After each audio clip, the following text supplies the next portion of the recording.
Second order of business, the approval of minutes. Has everyone had a chance to review the minutes of the regular meeting for April 22nd? Make a motion that we approve the regular meeting minutes from April 22nd, 2025. Second. All those in favor? Aye. Motion passes unanimously. As far as the executive session of April 22nd, 2025, has everyone had a chance to review those minutes? Okay, do we have a motion? Make a motion to approve the April 22nd, 2025 executive session minutes. Do we have a second? Second. All those in favor? Aye. Motion passes unanimously. Chair's report. We are still working on getting the PSA finalized for the city center. I think we're very close. There's just attorneys in the mix who keep making minor edits and kicking them back and forth, and all good stuff. We're getting there. I would hopefully this week, but hopefully in the near future. So that's moving along. That's really it on the chair's report. We can postpone the financial report until John is here. Old business. I don't think we have any old business to address tonight. No, we have none. Okay. New business, November and December meeting dates. Yes, so they're currently scheduled for the same days as the city council meetings for that month, which start at 6. So we will need to move those. What you all did last year was do the meeting earlier at 4:30 on the same day. So basically just wanted to check with you all what you're thinking about that. Is there a preference as far as how we do that? Either we meet at 4:30 on the same day, or we meet on a different day. Thoughts? I'm fine with the earlier in the day or the a Wednesday, like Wednesday. What's the date you want to do it earlier? The, I'm an idiot. Apologies. the, What are the dates for the November and December meetings? the November 18th. and November December 18th and December 16th.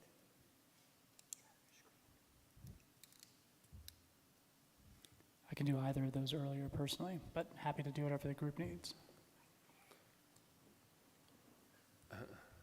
I motion to move the DDA meetings to Tuesday, November 18th, and Tuesday, December 16th at 4:30? At 4:30? 4:30 p.m. That would be good. I don't want to be here at 4:38. Well, I didn't know if it was 5 or... Do we have a second? Second. 2 seconds. All those in favor? Aye. The motion passes unanimously. The intergovernmental maintenance agreement. Yes, I did upload the attachment with the agenda, but basically this is just a renewal for this year for the intergovernmental maintenance agreement with our city's Public Works Department, and the price has not gone up. It'll be $1,275 monthly for the maintenance of 7 properties that you see on the map. Does this cover, or what is the time period for this through 2025?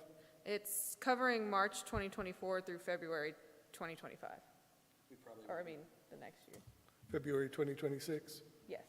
We will, with any luck, we will have a couple additional properties towards the end of that period. Will we need to renegotiate at that time, or?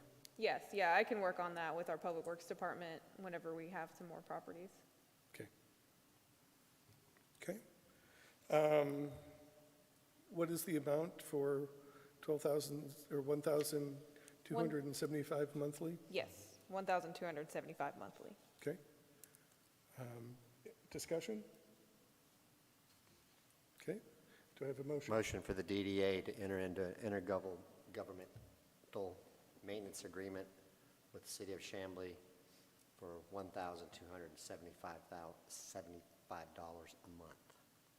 Second? Second. All those in favor? Looks like that passes unanimously. Okay. The city events for 3525 Broad Street? Yes, so this is a request from our Community Engagement Department. to use that property for some of our city events. Same as they have used in the past, they just wanted to go ahead and make that formal request for all of the upcoming events. I did include in this PowerPoint the details of that request, but it is the same as what has been asked in previous years. Okay, Does this require action? I think it probably should. Yeah, I I just want- think it'd be best. Any discussion should. before we, I do want to make up one point. Last year, I believe, maybe the year before as well, the shutting down of Irvindale and Ingersoll Rand, what was discussed beforehand and what was executed was two different things, and local businesses were affected by the lack of access to their business. So I want to make sure that that is in stone with our police department and the fire department, the DeKalb Fire Department, on how that's going to be handled. Okay. Because last year, like I said, and there was also some cleanup, I believe, from the fireworks that did not take place, is what I have heard. I didn't witness that myself, I wasn't here, but just to make sure that the Special Events Department is going to be responsible for cleaning up after the fireworks display. Yes, and I'll coordinate with them and let them know about any complaints from last year. If you want to give me any more details, because I wasn't here last year either, I'm happy to coordinate that. Yeah, I'll let you know, I'll give you specifics. Okay. So my question on this is, were you just acknowledging the city's request to utilize DDA property for events as presented by staff? Is that something that? or approving the city's request to use, for the use of the DDA properties for the dates is Mr. submitted? Chair, I'd like to make a motion to approve the city's request to use DDA properties for city events as presented. Okay, Second? all those in favor? Motion passes unanimously. 3519 Broad Street replat. So this is, I can speak to this one. This is an issue where it really has to do with the boundary between the Tappan Market property and our property. There's an area where their building is actually over the property line slightly, and we have also leased them a portion of a very small area of the property where their property actually comes in. It follows their building is not square to or the side of their building is not square to the street right-of-way. The front of their building is parallel with the street right-of-way. We have leased them a small triangle of area, basically going from the corner of their building, extending perpendicular to the street right-of-way, which has allowed them to build their front patio square to the front of their building. So the intent here is to sell them that portion of the property at market rate, established at basically what we're selling the property for on a per square foot basis, which is a nominal amount. It's going to be something like $1,000.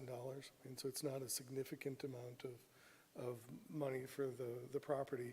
The greater expense is the fact that we'll need to do a lot line adjustment for both parcels to change the property boundaries.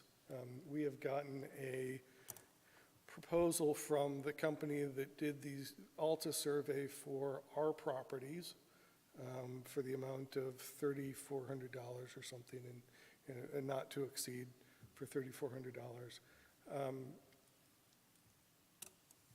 More than likely, the Chamblee Tappan Market, as the beneficiary of the action, will be willing to cover those costs. They had some questions about the fee, given that nominally this is a paper exercise. It's not just a paper exercise. There's going to have to be some some surveying done up front. There's going to have to be some new boundary pins, monuments set. There's an approval process, so we'll negotiate that further with Chamblee Tappan Market, as I need to get back to them.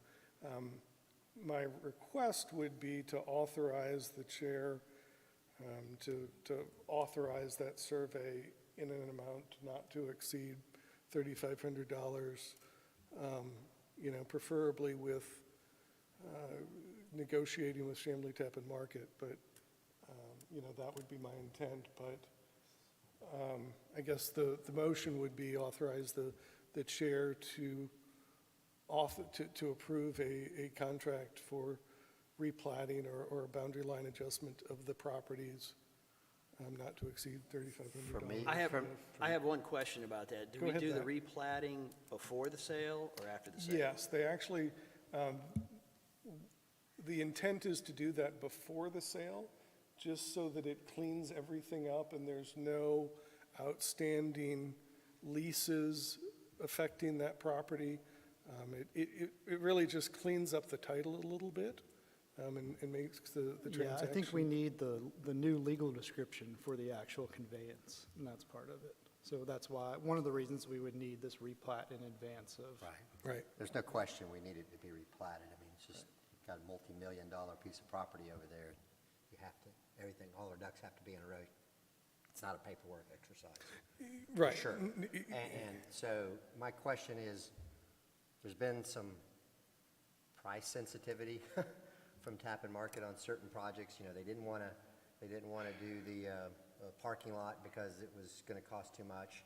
So I'm not in favor of spending any of our money till at least we have an MOU, I mean, not an MOU, but a purchase sale agreement or a contractor says that we're going to go through the deal and that they're on the hook for some of this, maybe even some earnest money towards this thing. But I mean, I don't want to spend $3,000 of our money and then them decide that the $1,500 is too much, and then now we have a nice replatted piece of property. I mean, it seems like they got to do it anyway, because with their building being over on our, it's very, there's a lot of balls in the air on this. There are, I absolutely agree with you. Okay. I am frustrated that the amounts of time that we have spent trying to assist them and the money that we have spent to their benefit, I certainly understand your concerns in that matter.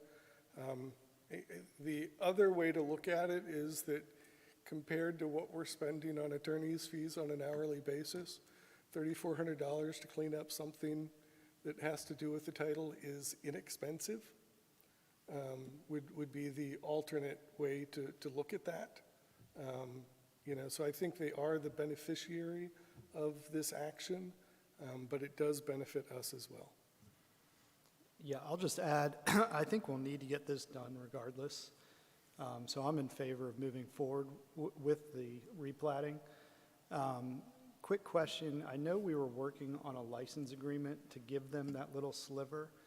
Did that get executed at some point? So remind me, are they paying a monthly fee or an annual fee for that, like a nominal fee? I can't remember if we. I think they are paying $600 a year.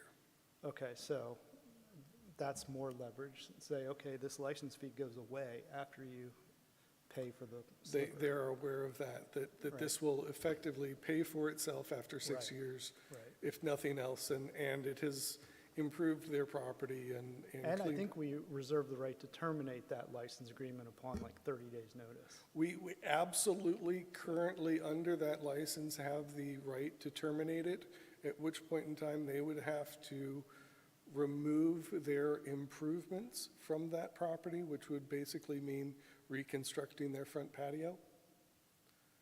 Yeah, so I think they pay for that's- this, That's kind of leverage on the other side. 100%. No, that's leverage that we have over them. Right, that's what I'm Right. saying, yeah. I don't think they have any leverage here. They have zero leverage on us. That's correct. Okay, unless there are any other questions, I'll make a motion to allow the chair to enter into an agreement with Terramark to replat the property, should I read the parcel ID number? It's not, no, I The don't Chamblee think it's- Tappan Market property and the adjacent DDA property, to Okay. replat that property. And to, in an amount not to exceed, in an amount not to exceed $3,400. okay? Second. Any further discussion? All those in favor? Aye. Okay, motion passes unanimously. We will go back to the financial report to put John on the spot here. Yeah, no, I took a look at it, and again, nothing out of the ordinary. We made our monthly debt service payment. We haven't received any of our admin payments, but those aren't expected till October. We made a few payments for legal services connected to the Pierce property and the overall Graystar sale. So again, nothing out of the ordinary. Unless anyone has any questions, that's my full report. Yeah, just, it's kind of going back to old business or the chair's report, when he brought up Pierce property. Are there any updates related to Pierce property? Honestly, there is a minor update having to do with the Pierce property in that they have received notice. They have 5 underground storage tanks on their property, rather significant storage tanks totaling, and I'm pulling this out of the air, something like 65,000 gallons. So they're not insignificant storage tanks. There was a deficiency with one of them that has been noted by the Georgia Department of Environment Protection, EPD, Environmental Protection Division or something, that requires a fix. They have proposed to postpone that fix as we intend to remove those tanks anyway. Georgia EPD concurs with that, but would like those tanks removed as quickly as possible. So that may mean that soon after we purchase the property, we will be responsible for removing those tanks, or we will move those tanks. The current discussion as a part of the purchase and sale agreement of the property is that we will pay 50% of the cost of removal of those tanks up to $200,000. And currently, the prior discussion that the purchaser had agreed to would be that they would be doing that removal, and that and that potentially they would be doing that removal prior to closure on the property, and that we would give them a credit for our portion of those at the time of closing. So we have proposed that we do that work, and we would get reimbursed for 50% of the first $400,000, and then all costs above that. It shouldn't, every initial take, or the initial takes that we have on the removal of those tanks is that it'll be less than $100,000. And so we've been assuming that they find out something real significant, there's additional dirt that has to be removed and sent to an appropriate landfill location. It should be nowhere near the cost that we're anticipating, but that's the agreement. So in theory, so the update on the Pierce property, it's still moving ahead. There's just some additional discussion about when those storage tanks are removed and who bears the cost and who is reimbursed. I don't think that, I believe the purchaser has some, would prefer that they do the work so that they could ensure that the work is done to their standards. We would prefer that they do the work so that the work is done to their standards and so that we don't have to front the funds. But it may be a timing issue if EPD is really pushing to get those out and they are not, and the purchaser is not in a position to get those done as quickly as soon after we close on the property. It's just a point of discussion of exactly timing and some details. It should be no problem. I mean, I don't think there's any issue that really is going to come up. I think it's just one more of the elements that has to be kicked back and forth in edits to the purchase and sale agreement. So honestly, things are chugging along. I mean, it really is a matter of waiting for some financial things to happen before we can actually move forward on that purchase. But I certainly anticipate being able to close on that property no later than the December 15th contract deadline that we are currently under with the purchase and sale agreement for that property. Additional questions? Okay. Anything else we'd like to talk about? We have public comment, but we have no public to comment. I don't believe we have any reason to go into executive session tonight. Okay. Can I have Motion to adjourn? Motion to adjourn, second. Second. All those in favor? Very good. Thank you very much. We are adjourned.